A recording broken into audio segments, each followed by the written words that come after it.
नमस्कार मित्रांनो, exploring career centre या यूट्यूब चॅनलमध्ये तुमच्या सर्वांचं पुनश्च स्वागत आहे. सो आजच्या गव्हर्नमेंट जॉब अपडेटमध्ये आपण बघतोय Eklavya model residential school, ministry of tribal affairs यांच्या विद्यालय यांचे जे स्कूल्स असतात त्यामध्ये खूप साऱ्या टीचर, प्रिन्सिपल आणि नॉन टेक्निकल, नॉन टीचिंग पोझिशनच्या जागा आलेल्या आहेत. तर त्या जागांबद्दलची डिटेल माहिती आजच्या व्हिडिओमध्ये आपण बघणार आहोत. तत्पूर्वी तुम्ही अजूनही आमच्या चॅनलला सबस्क्राईब केलं नसेल तर कृपया सबस्क्राईब करा. चला तर मग सुरू करूयात. Eklavya model residential school EMRS. So या स्कूलमध्ये 2023 या वर्षासाठीचा पोझिशन्स निघालेल्या आहेत. याबद्दलची डिटेल माहिती आपण बघणार आहोत. So exam dates, fees details and application procedure काय असणार आहे याबद्दलच्या डिटेल्स आपण अगोदर बघणार आहोत. So online submission of a application form up to 31 July 2023. So 31 जुलै 2023पर्यंत फॉर्म फिलअप करण्याची लास्ट डेट या पोझिशनसाठी आहे. सो तुम्ही हा व्हिडिओ बघितल्यानंतरसुद्धा अप्लाय करू शकता. तो ओपनिंग ऑलरेडी चालू आहेत आणि फॉर्म तुम्ही फिलअप करू शकतात. So fee payable for ESSE 2023 यासाठी ऑनलाईन मोडमध्ये तुम्हाला फी पे करायची आहे. फीज कोणासाठी किती असणार आहे ते आपण बघूयात. तर प्रिन्सिपल या पदासाठी 2,000 रुपये फीज असणार आहे. PGT या पदासाठी 1,500 रुपये टीचिंगसाठीचा पोस्ट जी आहे ती, आणि नॉन टीचिंग स्टाफसाठी 1,000 रुपये इथे फीज असणार आहे. ॲडमिट कार्ड्स जे असणार आहेत ते तुम्हाला वेबसाईटवर त्याच्या डिटेल्स दिल्या जातील. डेट ऑफ एक्झामिनेशनसुद्धा वेबसाईटवर तुम्हाला डिटेल्स दिल्या जातील. ड्युरेशन ऑफ एक्झाम हे 180 मिनिट्स फॉर टीचिंग स्टाफसाठी असणार आहे आणि 150 मिनिट्स फॉर नॉन टीचिंग स्टाफसाठी असणार आहे. सेंटर ऑफ एक्झामिनेशन जे असणार आहे तर as per indicated on admit card, form fill up करताना जे सेंटर तुम्ही चूज कराल त्यानुसार तुमच्या ॲडमिट कार्डवर ते सेंटर येईल. Display of a question paper attempted by the candidates and answer keys for inviting challenges. So याचेही डिटेल्स तुम्हाला एक्झाम झाल्यानंतर वेबसाईटवर दिल्या जातील. Declaration of computer based test रिझल्टसुद्धा तुम्हाला वेबसाईटवर दिला जाईल. Schedule for a interview for the post of principal only. So principal या पदासाठी फक्त इंटरव्ह्यू आहे आणि त्याचे डिटेल्स तुम्हाला वेबसाईटवर दिल्या जातील. सो महत्त्वाचे पॉईंट्स इथे आपण लक्षात घेऊयात. Candidates are required to apply through online mode, फक्त अप्लाय करायचं आहे. The application form in any other mode will not be accepted. त्यानंतर no fee is required to be paid by candidates belonging to SC, ST, PWBD categories. So SC, ST या कास्टसाठी कुठल्याही प्रकारची fees नाही आहे. Open आणि OBC या कॅटेगरीसाठी 2,000, 1,500 आणि 1,000 अशा पद्धतीचं फीज स्ट्रक्चर इथे आहे. Candidates have to pay fees separately if he she is applying for more than one post. So एका पोस्टला तुम्हाला 1,000 रुपये, 2,000 रुपये किंवा 1,500 रुपये पेड करावे लागणार आहेत तुम्ही ज्या पोझिशनसाठी अप्लाय करतायत त्या. आणि तुम्ही 2 पोझिशनसाठी जर तुम्ही अप्लाय करतायत तर तुम्हाला 4,000 पे करावे लागतील. Candidate shall ensure that information entered by them in their respective online application form is correct. So तुमचं information provided by the candidates in their respective online application form like name of a candidate, contact details, category, PWBD status, educational qualification details, date of birth, choice of exams, exam cities, experience details will be treated as final. So form fill up करण्याच्या अगोदर ह्या सगळ्या details तुम्ही व्यवस्थित check करून form fill up करायचं आहे, कारण एकदा सबमिट केल्यानंतर त्या फायनल कन्सिडर केल्या जातील. Candidates are advised to visit the website and check their emails regularly for latest updates. So latest अपडेट्ससाठी त्यांनी ईमेल चेक करत राहणं गरजेचं आहे. Any candidates found to be misleading by providing inaccurate information will be debarred from taking this recruitment examination. So ह्या एक्झामिनेशनमधून त्यांना debarred करण्यात येईल. सो असे महत्त्वाचे काही पॉईंट्स आहेत. सो आपण पुढचं बघूयात. EMR staff selection examination ESSE. About EMRS staff selection examination. So हे कशा पद्धतीचं आहे त्याबद्दलच्या डिटेल्स आपण बघूयात. Following points are to be considered for requirement. So post आणि त्याच्या वॅकन्सी किती आहे ते बघूयात. प्रिन्सिपल या पदाचा टोटल 303 व्हॅकन्सीज आहेत. PGT या पदासाठी टोटल 2266 व्हॅकन्सी आहेत. अकाउंटंट या पदाच्या 361 व्हॅकन्सी आहेत. ज्युनियर सेक्रेटरिएट असिस्टंट यांच्या टोटल 759 जागा आहेत. लॅब असिस्टंटसाठी टोटल 373 जागा आहेत. अशा संपूर्ण पोझिशन पकडून टोटल 4062 जागा या ॲडमध्ये दिलेल्या आहेत. सो प्रिन्सिपल या पदाचं कॅटेगरी वाईज इथे सेपरेशन दिलेलं आहे. अनरिझर्व जी कॅटेगरी आहे त्यांच्यासाठी 125, EWSसाठी 30, OBCसाठी 81, SCसाठी 45, STसाठी 22 आणि टोटल अशा 303 जागा आहेत. Post graduate teacher. So post graduate टीचरमध्ये इंग्लिश या पदाचा 246 जागा आहेत. हिंदी या पदासाठी हिंदी टीचर या पदासाठी 200 जागा आहेत. मराठीसाठी 244 जागा आहेत. केमिस्ट्री टीचरसाठी 169, फिजिक्स टीचरसाठी 169, बायोलॉजी टीचरसाठी 236, हिस्ट्री टीचरसाठी 185, जॉग्राफी टीचिंगसाठी 154, कॉमर्ससाठी 140 आणि कम्प्युटर सायन्ससाठी सुद्धा इथे जागा आहेत त्या 172 आहेत. टोटल अशा 2086 पदं हे टीचिंग या पदासाठीच्या आहेत. कास्ट वाईजचे डिटेल्स या चार्टमध्ये तुम्ही बघू शकतात. Post graduate teacher third language group B यामध्ये मराठी लँग्वेजचे 16 टीचर आहेत. ओडियासाठी 20 आहेत. तेलुगूसाठी 37 आहेत. संस्कृतसाठी 97 आहेत. बेंगालीसाठी 3 आहेत आणि संथालीसाठी 7 आहेत. अशा टोटल 180 जागा ह्या थर्ड लँग्वेज ग्रुप बी या पोझिशनसाठी इथे व्हॅकंट आहेत. नॉन टीचिंग स्टाफमध्ये आपण बघूयात. ज्युनियर सेक्रेटरिएट असिस्टंटच्या 759 जागा इथे आहेत. अकाउंटंट या पदासाठीच्या 361 जागा आहेत. लॅब असिस्टंट या पदासाठी 373 जागा आहेत. सो नॉन टीचिंग, टीचिंग आणि प्रिन्सिपल या पदाचा भरपूर जागा इथे आहेत. So post details and level of pay आपण इथे लक्षात घेऊयात. सो प्रिन्सिपल या पदाचा लेवल 12 नुसार पे असणार आहे. 78,800 ते 2,09,200 या पद्धतीचं पे स्केल त्यांचं असणार आहे. पोस्ट ग्रॅज्युएट टीचर जे आहेत सब्जेक्ट वाईज तर यांचे लेवल 8 असणार आहे. 47,600 ते 1,51,100 हे पे स्केल असणार आहे. अकाउंटंट यांचं लेवल 6 नुसार असणार आहे. 35,400 ते 1,12,400 या पद्धतीचं पे स्केल असेल. JSA ज्युनियर सेक्रेटरी असिस्टंटचं लेवल 2 नुसार असणार आहे. 19,900 ते 63,200 आणि लॅब अटेंडंट यांचं पे स्केल हे लेवल 1चं असणार आहे. 18,000 ते 56,900.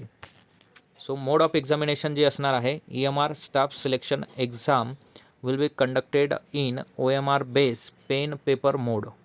So OMR base pen paper मोडवर मोड ऑफ एक्झामिनेशन होणार आहे. Choice of a medium of a questions or exam papers. So medium of examination will be both in Hindi and English. Further, for the post of PGT third language, the medium of the test for part V domain knowledge will be concerned third language. So exam pattern आपण इथे लक्षात घेऊया. So principal ह्या पदासाठी exam जी असणार आहे ती objective type 130 मार्क्सची लँग्वेज कॉम्पिटन्सी टेस्ट असणार आहे आणि पर्सनॅलिटी टेस्ट और इंटरव्ह्यू 40 मार्क्सचा असणार आहे.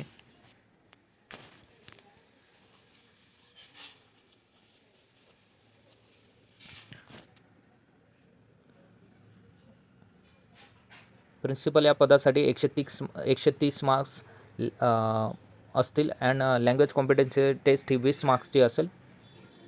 इंटरव्ह्यू 40 मार्क्सचा असणार आहे. Component of the test. So टेस्टमध्ये पार्ट आपण लक्षात घेऊयात. पार्ट 1 हा तुमचा रिझनिंग अँड न्यूमेरिक ॲबिलिटी असेल. नंबर ऑफ क्वेश्चन्स 10 असतील. मार्क्ससुद्धा 10 असतील. General awareness 20 question 20 marks. Language competency test 20 question 20 marks. Part 4मध्ये ॲकॅडमिक अँड रेसिडेन्शियल आस्पेक्ट असेल 50 क्वेश्चन 50 मार्क्स. त्यानंतर ॲडमिनिस्ट्रेटिव्ह अँड फायनान्स याबद्दलचे क्वेश्चन्स असतील 50 मार्क्स असतील 50. टोटल 150 क्वेश्चन्स अँड 150 मार्क्सला हा पेपर होणार आहे. The test will be of 3 hours with without any time limit for each part of the test individually. So 3 तासाची सलग ही एक्झाम होणार आहे. कुठलाही गॅप या एक्झाममध्ये नसणार आहे. PGT या पोझिशनसाठी 130 marks and language competency test 20 marks अशा पद्धतीची टेस्ट होणार आहे 150 मार्क्सची. यात पार्ट जे असणार आहे general awareness 10 question 10 marks, reasoning ability 20 question 20 marks, knowledge ICT 10 question 10 marks, teaching aptitude 10 question 10 marks, domain knowledge 70 + 5 + 5 total असे 80 मार्क्स या क्वेश्चन्सला असणार आहेत. त्यात subject specified syllabus as on हे एमध्ये असेल. Experimental activities base pedagogy and case study base यावर क्वेश्चन असतील. आणि सी पार्टमध्ये NEP 2000 NEP म्हणजे नॅशनल एज्युकेशन पॉलिसी 2020 तर यावर थर्ड पार्टमध्ये 5 मार्क्साला क्वेश्चन्स असणार आहेत. सो टोटल 130 क्वेश्चन 130 मार्क्सला असणार आहे. आणि 20 मार्क्स पार्ट 4मध्ये लँग्वेज कॉम्पिटन्सी हे तुमचं असणार आहे. टोटल 3 हवर्स या क्वेश्चन पेपरला असणार आहेत. सो PGT पोझिशनसाठी सुद्धा आपण बघितलं. अकाउंटंट या पोझिशनसाठी पॅटर्न असणार आहे. Reasoning ability 20 question 20 marks, quantitative aptitude test 30 question 30 marks, language असणार आहे 20 question 20 marks, basic knowledge of computer operation 20 question 20 marks. Part 4मध्ये सब्जेक्ट नॉलेज असणार आहे 40 क्वेश्चन 40 मार्क्स. सो 130 क्वेश्चन 130 मार्क्सला. आणि या पोझिशनसाठी जो टाईम पिरियड असणार आहे तो आहे 2.5 हवर. सो 2.5 तास तुम्हाला 130 क्वेश्चन सॉल्व करण्यासाठी इथे दिले जाणार आहेत. ज्युनियर सेक्रेटरिएट असिस्टंट या पोझिशनसाठी सेम पॅटर्न असणार आहे. अकाउंटंट पॅटर्नसाठी जो आहे तो reasoning ability 20 question 20 marks, quantitative aptitude 20 question 20 marks, general awareness 30 question 30 marks, language competency test 30 question 30 marks, basic knowledge of computer operation 30 question 30 marks. So total 130 question 130 मार्क्सला हे प्रोसेसमध्ये घेतलं जाणार आहे. आणि 2.5 तास या पोझिशनसाठी या क्वेश्चनसाठी सुद्धा टेस्ट पेपरसाठी सुद्धा 2.5 तास घेतले जातील. स्टेज 2 जी घेतली जाणार आहे ती स्टेज 2मध्ये तुमची टाईप रायटिंग टेस्ट घेतली जाणार आहे जी will be access on PC personal computer only. So personal कम्प्युटरमध्ये ती टेस्ट तुमची घेतली जाणार आहे. 50 marks passing marks shall be 20. This part shall be qualifying in nature. Candidates based on the merit shall be called for the stage 2 that is typewriting test in the ratio of 1:3. So ही qualifying test असणार आहे आणि एकाच 3 विद्यार्थी या पोझिशनसाठी बोलवतील जे मेरिटमध्ये असतील. Lab attendant या पोझिशनसाठी सुद्धा 120 मार्क्सचा क्वेश्चन पेपर होणार आहे. यात reasoning ability 15 question 15 marks, general awareness 15 question 15 marks, language competency 30 question 30 marks, subject specified knowledge 60 question 60 marks आणि टोटल 120 क्वेश्चन 120 मार्क्सला 2.5 तासासाठी हा क्वेश्चन पेपर असणार आहे. सो मार्किंग स्कीम जी असणार आहे 1 marks shall be awarded for every correct answer and 0.25 shall be deducted for every incorrect question. So इथे negative मार्किंगसुद्धा इथे असणार आहे. 1:4 निगेटिव्ह मार्क्स तुमचा कट केला जाणार आहे जर तुमचं आन्सर हे चुकीचं ठरेल. So display scan image of OMR answer sheet and answer की. सो OMR शीटमध्ये गोल करून तुम्हाला हा फॉर्म फिलअप आन्सर्स याचे द्यावे लागणार आहेत. त्या पद्धतीची एक्झाम इथे घेतली जाणार आहे. So the details of the syllabus for each post are given on the website. इथे लक्षात घेणं गरजेचं आहे. emrs.tribal.gov.in या वेबसाईटला जाऊन बऱ्याचशा डिटेल्स तुम्हाला घेता येणार आहेत. त्याचबरोबर तुम्हाला अप्लाय करण्यासाठी सुद्धा या वेबसाईटवर जावं लागणार आहे. ॲडमिट कार्डच्या डिटेल्स असतील किंवा अजून काही प्रॉब्लेम असतील तुम्हाला इथे टोल फ्री नंबर इथे दिलेला आहे. या नंबरवर तुम्ही कॉल करू शकतात किंवा या ईमेलवर तुमच्या काही शंका असतील तर तुम्ही त्या शंकांचं निराकरण तुमच्या या ईमेल पाठवून त्यांना त्या पद्धतीचं तुम्ही क्वेश्चन्स विचारू शकतात किंवा फॉर्म फिलअप करताना काही अडचण आल्यास टोल फ्री नंबरला तुम्ही बोलू शकतात. काही बेसिक इन्स्ट्रक्शन्स इथे आहे. सेंटरला 2 तास अगोदर येणं गरजेचं. ते तुमच्या हॉल तिकीट्सवर सुद्धा ह्या डिटेल्स असतात. सो अशा पद्धतीचे क्रायटेरिया हा इथे दिलेला आहे. त्यानंतर महत्त्वाचा criteria, eligibility criteria and qualification आपण इथे बघणार आहोत. सो प्रिन्सिपल जे हे पद आहे तर हे नॉट एक्सिडिंग 50 इयर्स, त्याचं एज लिमिट जे असणार आहे. क्वालिफिकेशन अँड एक्सपिरियन्स आपण बघणार आहोत.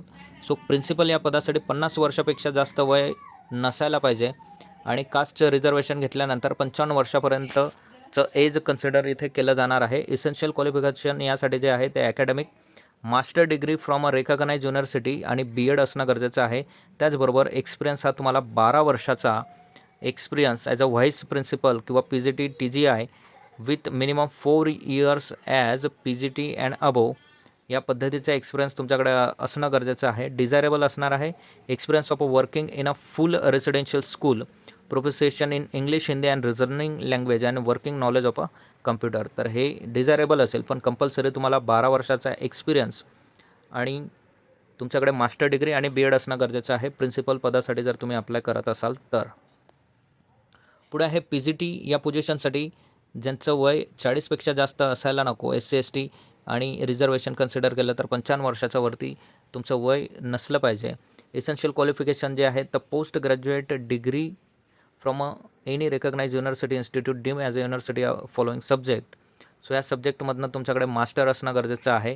So master degree in the subject English, MA in English, MA in Hindi, MSc physics, MSc chemistry, MSc mathematics, MSc biology zoology botany, MA in history, MA किंवा MSc in geography. कॉमर्समध्ये तुमचं BBA किंवा अकाउंटिंगचा असेल, MCOM असेल. Master degree तुमच्याकडे असणं गरजेचं आहे. इकॉनॉमिक्समधनं मास्टर डिग्री असणं गरजेचं आहे. रिजनल लँग्वेजमधनं मास्टर डिग्री असणं गरजेचं आहे. So master degree in any subject other than the subject mention above will not be considered eligible. So वरती मेन्शन केलेलेच सब्जेक्टमध्येच तुमच्याकडे मास्टर डिग्री असणं गरजेचं आहे. बाकी दुसऱ्या कुठल्याही सब्जेक्टची मास्टर डिग्री कन्सिडर केली जाणार नाही. बी पार्टमध्ये तुमच्याकडे BEd डिग्रीसुद्धा असणं गरजेचं आहे. In case of integrated 4 years degree course BEd is not required. जर 4 वर्षाची तुमची मास्टर डिग्री असेल त्या सब्जेक्टमध्ये तर तुम्हाला BEd या कोर्सची गरज नसणार आहे. 2 वर्षाची असेल तर तुम्हाला BEd असणं कंपल्सरी आहे. आणि PGT कम्प्युटर सायन्स या पदासाठी 40 वर्षाचं एज लिमिट आहे. SC ST OBC असतील तर मॅक्झिमम 55 वर्षाचं बेनिफिट एजमध्ये ते घेऊ शकताल. MSc तुमच्याकडे कम्प्युटर सायन्समधनं असणं गरजेचं आहे किंवा MCA from a recognise university or ME or MTech in computer science or IT from recognise university. इथे तुम्हाला BEdची गरज नाही आहे किंवा तुम्हाला कुठल्या सेटची गरज नाही आहे. तुमच्याकडे मास्टर डिग्री जरी असेल कम्प्युटर MCAमधनं किंवा MSc किंवा MTech किंवा ME तरी तुम्ही या कम्प्युटर टीचर या पदासाठी तुम्ही अप्लाय करू शकत आहात. पुढचं पद आहे अकाउंटंट, ज्याचं एज नॉट एक्सिडिंग 30 वर्षाच्या वरती नसायला पाहिजे. SC ST OBC कॅटेगरीचं रिझर्वेशन ॲप्लिकेशन करता 55 वर्षापर्यंत अप्लाय करू शकतात. Degree in commerce from a recognise युनिव्हर्सिटीमधनं कॉमर्समधून डिग्री असणं गरजेचं आहे. त्यानंतर ज्युनियर सेक्रेटरी असिस्टंट यांचंसुद्धा एज हे 30 वर्षापर्यंत असलं पाहिजे. SC ST OBC रिझर्वेशन 55 वर्षाच्या वरती नको. Senior secondary 12th senior secondary certificate HSC. So 12thचं तुमचं पासिंग असणं गरजेचं आहे from a recognise board of possessing minimum speed of 35 words per minute in English typing or 30 words per minute in Hindi typing. So तुम्हाला 35 English आणि 30 हिंदी यामध्ये टायपिंगचा स्पीडसुद्धा असणं गरजेचं आहे. त्याच्यानंतर तुम्ही JSA या पदासाठी ॲप्लिकेबल आहात. पुढचं पद आहे lab assistant, lab attendant. So यांच्याकडे 10वी पास असणं गरजेचं आहे आणि certification diploma in laboratory technique किंवा 12वी पास असणं गरजेचं आहे सायन्समधून from a recognise board or university. So 12th science जरी असेल तरी तुम्ही ॲप्लिकेबल करू शकत आहात.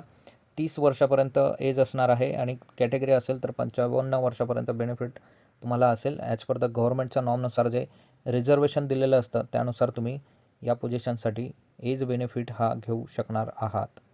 एज रिलॅक्सेशन जसं बोललो मी गव्हर्नमेंट नॉर्म्सनुसार तर SC ST कॅटेगरीसाठी 5 आहे. OBC नॉन क्रिमिनल कॅन्डिडेटसाठी 3 आहे. त्याचबरोबर central candidates 3 years continuous service in central government providing the post are in a same or align cadre जर असेल तर त्यांना 5 वर्षाचा असणार आहे. Person ordinary domicile in the UT of Jammu and Kashmir तर त्यांना 5 वर्षाचं असणार आहे. Women category only if applying for PGTज पोस्ट त्यांना 10 वर्षाचं असणार आहे. Person with disabilities SC ST OBC general यांचं 15, 13, 10 वर्षाचं त्यांना एजमध्ये कन्सेशन असेल. For other than permanent employ working in EMRS as a on त्यांना 55 वर्षापर्यंतचं असणार आहे. आणि EMR एम्प्लॉय असतील तर त्यांनासुद्धा 55 वर्षापर्यंतचं एज रिलॅक्सेशन या प्रोसेसमध्ये देण्यात आलेलं आहे. EWS म्हणजे इकॉनॉमिकल विकर सेक्शन तर त्यांच्या रिझर्वेशननुसार इथे त्यांना पोझिशन्स आणि त्यांच्या जागा किंवा त्यांना ॲप्लिकेशन करता येणार आहे. सो अशा पद्धतीचे महत्त्वाचे पॉईंट्स आपण या प्रोसेसमध्ये बघितले आहेत. आणि जी वेबसाईट आपल्याला दिलेली आहे त्या वेबसाईटवर तुम्ही गेल्यानंतर वेबसाईट आहे आपल्याकडे EMRS.tribal.gov.in या वेबसाईटला गेल्यानंतर संपूर्ण PDF सुद्धा इथे डाउनलोड तुम्हाला अवेलेबल असणार आहे डाउनलोड करण्यासाठी. त्याचबरोबर तुम्हाला अप्लाय करण्याची लिंकसुद्धा या वेबसाईटवर देण्यात आलेली आहे. अशा पद्धतीने तुम्ही या पोझिशनसाठी अप्लाय करू शकणार आहात. आणि पोझिशन्स 4000 प्लस जागा आहेत त्यामुळे ही सुवर्ण संधी आहे. प्रत्येकाने याचा लाभ घ्यावा. सर्वांना all the best. DED BED जे झालेले विद्यार्थी आहेत तर DED BED विद्यार्थ्यांसाठी मोठी सुवर्ण संधी आहे. ज्यांच्याकडे डिग्री आहे, BEd आहे किंवा मास्टर डिग्री ज्यांनी केलेली आहे त्यांच्यासाठी ही सुवर्ण संधी आहे. या संधीचा नक्की लाभ घ्या. All the best. जय हिंद. थँक्यू.